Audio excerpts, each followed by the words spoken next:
भारत में आधुनिक काल की शुरुआत अंग्रेजों के आने के साथ मानी जाती है।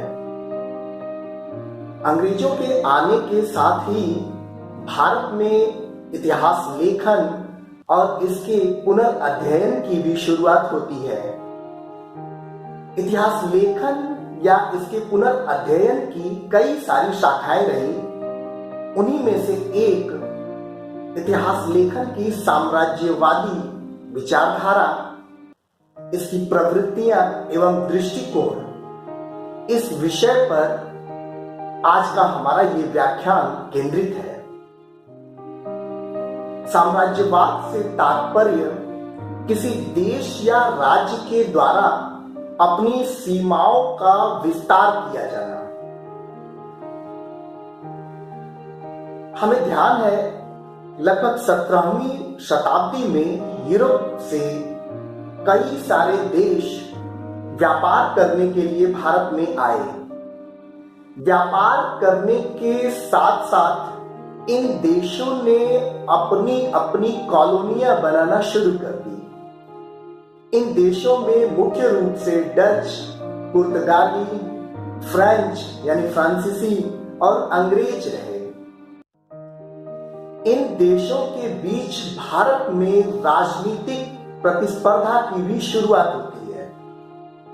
इस राजनीतिक प्रतिस्पर्धा में अंग्रेजों को उनकी नाविक शक्ति के कारण विजय हासिल होती है। 1757 में प्लासी का युद्ध और फिर 1764 ईस्वी में बक्सर का युद्ध, इन दोनों विजयों ने यह तय कर दिया कि आने वाले समय में भारत में अंग्रेज ही शासक के रूप में होंगे। 1764 के बक्सर के युद्ध के पश्चात अंग्रेजों को बंगाल, बिहार और उड़ीसा की दीवानी के अधिकार भी प्राप्त होते हैं, यानी कि इन राज्यों में अब वो कर वसूल करने के भी अधिकारी हो गए। तो भारत में अपनी नीतियों को, यानी साम्राज्यवादी नीतियों को, अपने शासन प्रशासन को कैसे चलाया जाए, इसके लिए यह आवश्यक था कि भारत को जाना जाए, इसके इतिहास को जाना जाए। इसी उपक्रम में भारतीय इतिहास अध्ययन की परंपरा की शुरुआत होती है। भारत में इतिहास अध्ययन की शुरुआत करने वालों में सबसे पहले ओरिएंटलिस्ट या प्राच्यविदों का नाम आता है। ओरिएंटलिस्ट या प्राच्यविद पुरानी भाषाओं जैसे कि अरबी, संस्कृत, चीनी, फारसी, इन भाषाओं की ये ज्ञाता थे। साथ ही साथ इनको पुरातत्व की भी अच्छी जानकारी थी। इन्हीं ओरिएंटलिस्टों के कारण न सिर्फ भारत बल्कि उस समय चीन, मिस्र, फारस आदि प्राचीन संस्कृतियों की भी जानकारी हो पाती है। ये प्राच्यविद यूरोपीय पुनर्जागरण और 18वीं सदी के ज्ञानोदय के पश्चात उत्पन्न हुए ऐसे अभिजात्य थे जिनका प्राच्य के प्रति एक रोमानियत या रोमांटिक दृष्टिकोण था। ये प्राच्यविद इन संस्कृतियों का या प्राचीन संस्कृतियों का अध्ययन अत्यंत ही मानवीय दृष्टिकोण से किया। 18वीं सदी के ज्ञानोदय के कारण इनको विश्लेषण करने की एक क्षमता और एक दृष्टि और एक अनुभव भी प्राप्त हुआ। भारत में ओरिएंटलिस्ट या प्राच्यविद इंडोलॉजिस्ट या भारतविद कहलाए, क्योंकि ये भारत के अध्ययन से संबंधित रहे। भारत अध्ययन करने वालों में सबसे पहला नाम विलियम जोन्स का आता है। विलियम जोन्स ने वॉरेन हेस्टिंग्स की सहायता से बंगाल में एशियाटिक सोसाइटी की स्थापना की। ये एशियाटिक सोसाइटी लंदन की सोसाइटी के आधार पर बनी थी। एशियाटिक सोसाइटी के तत्वावधान में कई सारे महत्वपूर्ण कार्य हुए। इसमें सबसे पहला जो कार्य था वो चार्ल्स विल्किंस के द्वारा भगवत गीता का अनुवाद करके किया गया। इसके बाद 1787 ईस्वी में हितोपदेश का अनुवाद किया गया। विलियम जोन्स की पहली अनुवाद की कृति अभिज्ञान शाकुंतलम रही। अभिज्ञान शाकुंतलम के अनुवाद के बाद समूचे यूरोप का ध्यान भारत की ओर आया। एशियाटिक सोसाइटी ने गीत गोविंद और मनुस्मृति की भी रचना की। विलियम जोन्स की ख्याति मुख्य रूप से भारतीय भाषाओं का संबंध इंडो यूरोपियन लैंग्वेजेस के साथ स्थापित करने के कारण रही। यानी भार यूरोपीय भाषा को बोलने वाले या भारत के जो संस्कृत भाषी लोग थे वो एक ही थे। इस भाषा के आधार पर विलियम जोन्स ने यह सिद्ध करने का प्रयास किया कि भार यूरोपीय और संस्कृत भाषी लोग एक ही नस्ल के थे। विलियम जोन्स का अगला महत्वपूर्ण कार्य था अलेक्जेंडर यानी सिकंदर की पहचान करना और इनके अन्य कार्यों में पालीब्रोथा यानी भारतीय पाटलिपुत्र की पहचान रही। विलियम जोन्स के उत्तराधिकारियों में अगला नाम एच.टी. कोलब्रुक और मैक्स मुलर का आता है। मैक्स मुलर संस्कृत के ऐसे विद्वान थे जिन्होंने बिना संस्कृत के शिक्षक के संस्कृत भाषा की शिक्षा स्व अध्ययन से प्राप्त की।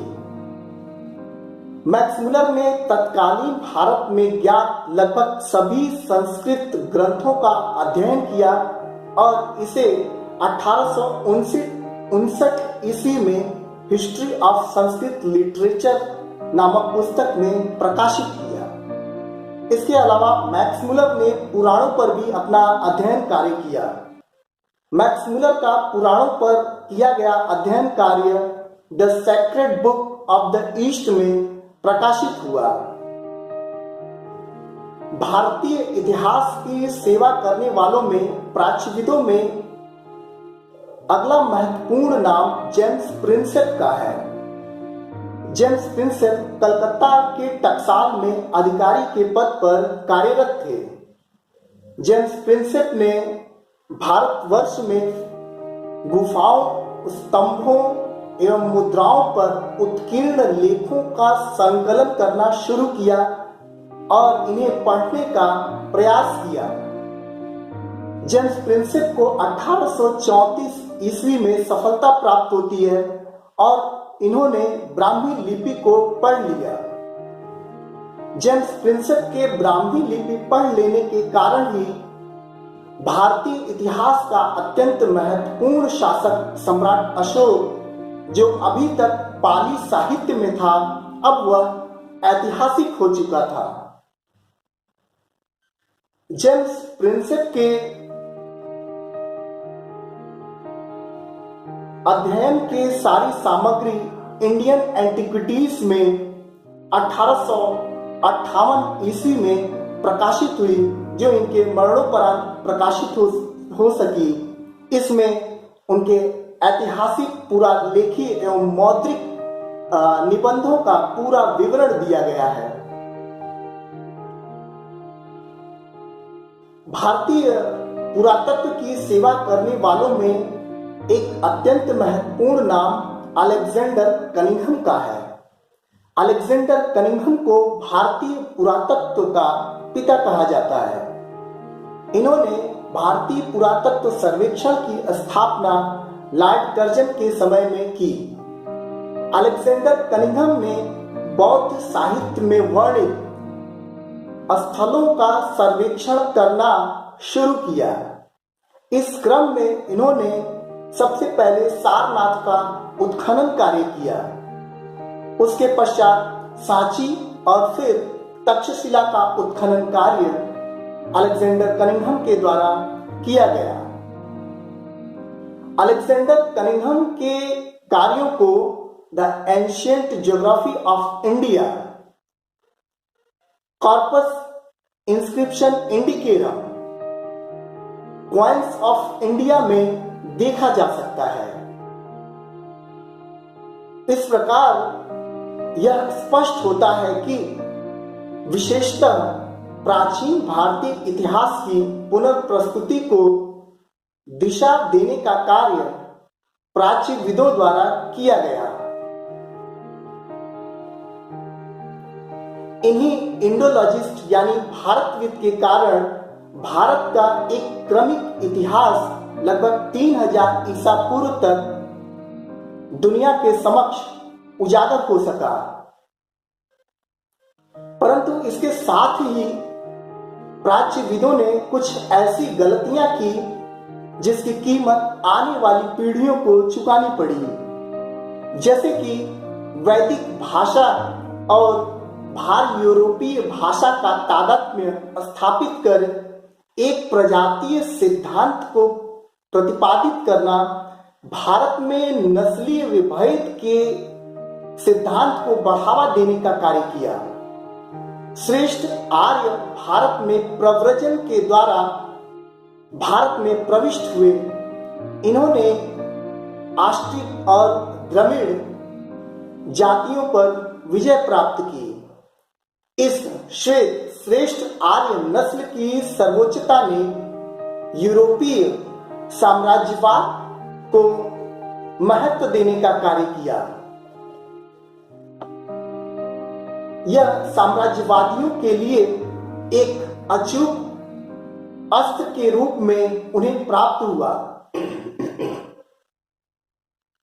अति उत्साह में आकर इन प्राच्यविदों ने कुछ अनावश्यक घोषणाएं भी की, यथा पाइथागोरस के सिद्धांत को भारत में पहले ही जान लिया गया था। दुनिया ने भारत से अंकगणित, ज्यामिति और तर्कशास्त्र सीखा। डेसिमल, व्याकरण, शतरंज के खेल का आविष्कार का श्रेय बिना किसी ठोस प्रमाण के इन भारतविदों ने इसका श्रेय भारत को दिया। यहां तक कि इन्होंने बताया कि न्यूटन के सिद्धांत वेदों तथा सूफियों के दर्शन में देखे जा सकते हैं।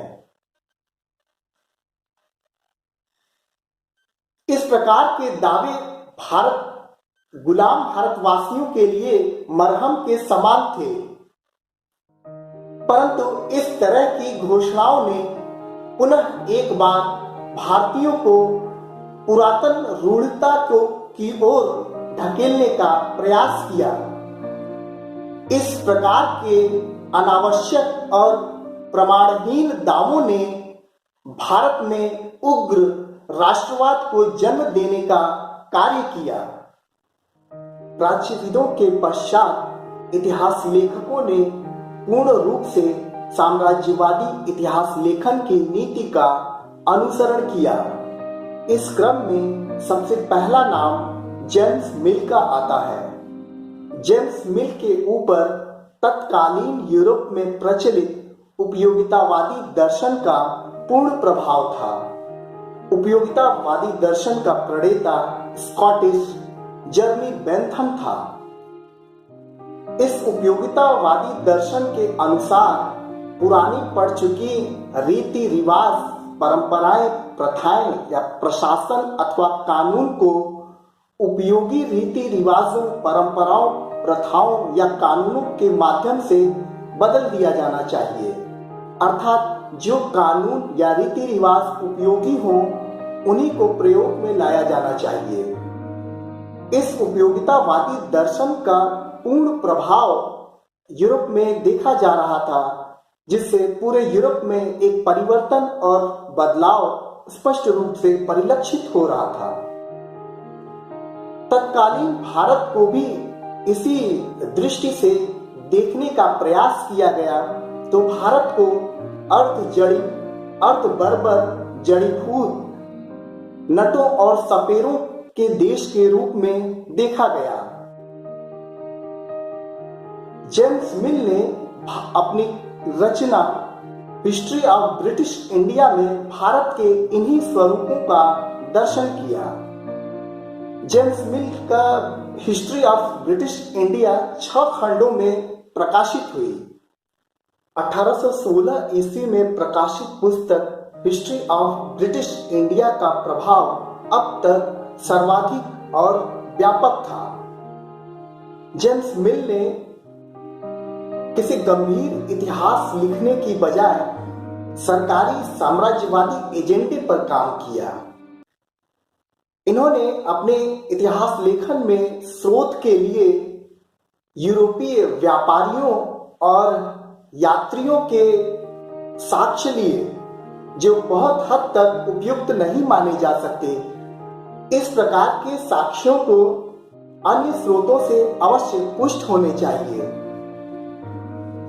अपने इतिहास लेखन में जेम्स मिल ने सर्वाधिक भर्त्सना हिंदुओं की और उसके पश्चात मुसलमानों की। जेम्स मिल ने यह लिखा कि सामंतवाद के काल में भी यूरोप हिंदुओं और मुसलमानों से कई गुना ज्यादा श्रेष्ठ रहे।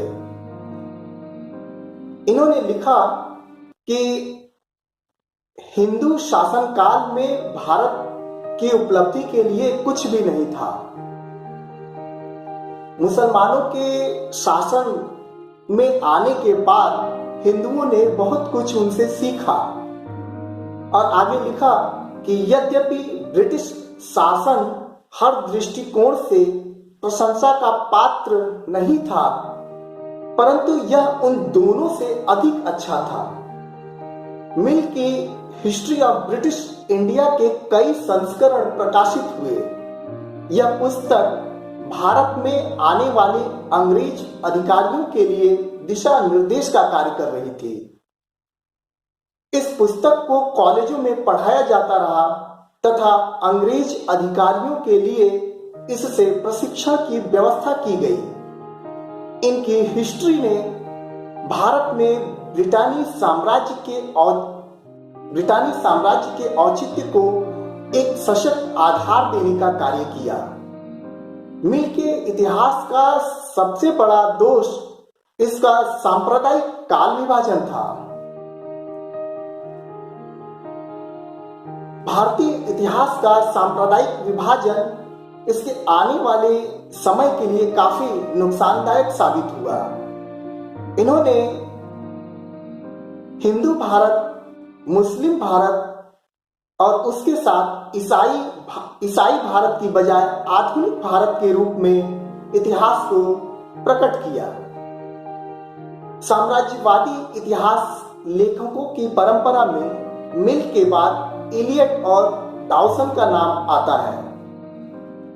हेनरी इलियट ब्रिटिश भारत सरकार के विदेश विभाग के मुख्य सचिव के पद पर कार्यरत थे। इन्होंने 1867 से 1877 के बीच the history of India as told by its own historian नाम से पुस्तक प्रकाशित की। इस परियोजना में इन्हें लंदन यूनिवर्सिटी के कॉलेज के प्रोफेसर डाउसन से सहायता प्राप्त हुई। इनके लेखन में हिंदू मुस्लिम सांप्रदायिकता पर विशेष ध्यान दिया गया। इन्होंने जेम्स मिल के विपरीत हिंदुओं की अपेक्षा मुस्लिमों को ज्यादा हेय दृष्टि से देखा। इलियट एवं डाउसन के पश्चात साम्राज्यवादी इतिहासकारों में विंसेंट स्मिथ 1848 से 1920 ईस्वी सन का नाम आता है। विंसेंट स्मिथ के पिता एक डॉक्टर होने के साथ ही मशहूर पुरातत्ववेत्ता और मुद्रा शास्त्री थे। 21 वर्ष की अवस्था में विंसेंट स्मिथ ने भारतीय सिविल सेवा ज्वाइन की। अवकाश प्राप्ति के पश्चात विंसेंट स्मिथ डबलिन कॉलेज में इतिहास के प्राध्यापक के रूप में नियुक्त हुए। अपने अध्यापन के दौरान इन्होंने अब तक के ज्ञात भारतीय इतिहास के स्रोतों के आधार पर 2 महत्वपूर्ण पुस्तकें लिखी। इनकी पहली पुस्तक 1904 ईस्वी में अर्ली हिस्ट्री ऑफ इंडिया प्रकाशित हुई। दूसरी कृति 1919 ईस्वी में ऑक्सफोर्ड हिस्ट्री ऑफ इंडिया के नाम से प्रकाशित हुई। ये दोनों ही रचनाएं विंसेंट स्मिथ की अत्यधिक लोकप्रिय हुई तथा भारतीय विश्वविद्यालयों में एक मानक पुस्तक के रूप में स्वीकृति प्राप्त कर सकी। अन्य साम्राज्यवादी इतिहासकारों के समान ही विंसेंट स्मिथ का दृष्टिकोण भारतीय इतिहास के प्रति पक्षपातपूर्ण दोषों से मुक्त न था। विंसेंट स्मिथ ने प्राचीन भारतीय इतिहास में जो कुछ भी इन्हें अच्छा दिखाई दिया उस पर इन्होंने हेलेनिस्टिक अर्थात यूनानी विचारधारा का प्रभाव स्पष्ट रूप में बताया। विंसेंट स्मिथ ने भारत में सिकंदर के आक्रमण की भूरी भूरी प्रशंसा की। इनको सिकंदर के आक्रमण में यूरोपीय कौशल और उसकी सेनाओं में अनुशासन दिखाई दिया, जबकि विंसेंट स्मिथ ने भारतीय सेनाओं और एशियाई क्षेत्रों की इन्होंने भर्त्सना की और यहाँ की कमजोरियों को उजागर करने का कार्य किया। विंसेंट स्मिथ भारतीय साहित्य में भी कुछ अच्छा नहीं देख पाते हैं। विंसेंट स्मिथ के अनुसार राजपूत कालीन जो भी साहित्य है वह अत्यधिक रूक्ष है। बाण के हर्षचरित में इन्होंने कुछ छंदों की प्रशंसा अवश्य की है, लेकिन अंततः उन्हें ये उबाऊ प्रतीत होती है। विंसेंट स्मिथ भारतीय इतिहास के प्रति सिर्फ यही नहीं रुकते, भारतीय इतिहास में इन्होंने सिल्यूकस के द्वारा चंद्रगुप्त के साथ की गई संधि को ये लज्जाजनक मानते हैं। इन्हें भारतीय इतिहास में केवल गुप्त काल के चंद्रगुप्त द्वितीय का काल ही अच्छा प्रतीत होता है।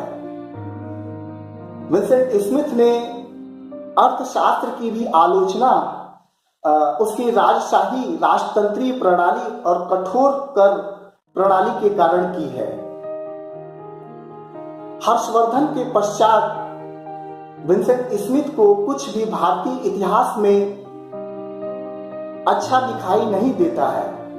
इनका इतिहास हर प्रकार से ब्रिटिश राजसत्ता की शासन की वैधानिकता को उचित ठहराता हुआ प्रतीत होता है। साम्राज्यवादी इतिहास लेखकों में अन्य नाम W.H. मोरलैंड का आता है। इन्होंने कैम्ब्रिज विश्वविद्यालय से शिक्षा प्राप्त की और ये संयुक्त प्रांत में भूमि लेखा और कृषि निदेशक के पद पर आसीन हुए। इन्होंने agriculture of the United provinces 1904 तथा फ्रॉम अकबर टू औरंगजेब नामक महत्वपूर्ण पुस्तक लिखी। अपने लेखन में W.H. मोरलैंड ने हर प्रकार से भारतीय कर व्यवस्था की भर्त्सना की है। उसकी तुलना में अंग्रेजी कर व्यवस्था को ज्यादा मानवीय और भारतीय पक्ष में होने का दावा किया। मोरलैंड का ज्यादातर इतिहास लेखन या इनकी रचनाएं आर्थिक क्षेत्र में ही रही। इस प्रकार हम पाते हैं कि प्राच्यविदों ने भारतीय इतिहास को जिस मनोयोग के साथ लिखना और इसका अध्ययन करना प्रारंभ किया वह अत्यधिक प्रशंसा का विषय है। संभवतः प्राच्यविदों के बिना हम भारतीय इतिहास के महत्वपूर्ण पक्षों से शायद कभी परिचित नहीं हो पाते, लेकिन अति उत्साह के कारण इन प्राच्यविदों ने कुछ ऐसी घोषणाएं की जैसे कि भाषाई आधार पर नस्लीय श्रेष्ठता का सिद्धांत तथा भारतीय इतिहास का सांप्रदायिक काल विभाजन। ये कुछ ऐसे तथ्य रहे भारतीय इतिहास में जो भारतीय इतिहास के लिए कदापि अच्छा नहीं माना जा सकता, जिसे इस खंडनवादी विचारधारा ने भारतीय राष्ट्रवादिता को हमेशा कमजोर करने का काम किया। जैसे कि सांप्रदायिक काल विभाजन, हिंदू कालीन भारत, मुस्लिम कालीन भारत और ईसाई कालीन भारत की बजाय आधुनिक भारत। अभी भी ज्यादातर भारतीय विश्वविद्यालयों में जेम्स मिल के सांप्रदायिक इतिहास विभाजन के आधार पर पाठ्यक्रमों का स्वरूप निर्धारित है, जो इतिहास की मूल आत्मा के विपरीत है। इसी के साथ हमारा साम्राज्यवादी इतिहास लेखन पे यह व्याख्यान समाप्त होता है। बहुत बहुत धन्यवाद।